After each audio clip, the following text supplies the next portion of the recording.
Hello everyone, কেমন আছো? আশা করছি সবাই ভালো আছে, আমিও ভালো আছি। চলো আজকে আমার একটা ছোট্ট মিনি ব্লগ নিয়ে চলে এসেছি। সবথেকে আগে এসেছি কি সকালবেলা উঠে তো তোমরা জানোই যা কর্মকাজ থাকে সেটা করেছি, ঠিক আছে, যে এটা মেয়েদের হয়, ঠিক আছে।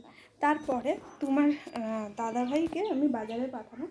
বাজারে পাঠার পর কিছুই ছিল না, বাজার থেকে আসলো।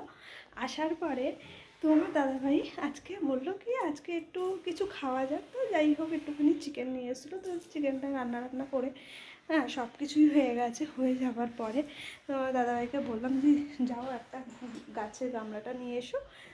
যেহেতু একটু আমি গাছ লাগাতে খুব ভালোবাসি। তারপরে তোমার দাদাভাই বাজারে গেল, সেই খুঁজে আর গাছ পাচ্ছে না, কী করবে লাস্টে তোমার দাদাভাই গিয়ে মাটির, আমি ভেবেছিলাম প্লাস্টিকের গামলাটা নিয়ে আসবে, কিন্তু ও নিয়ে এসছে মাটির গামলা। তো মাটির গামলাটা নিয়ে এসছে যখন, তো আমি ভেবেছি চলো কিছু গামলাতে করা যাক, ঠিক আছে।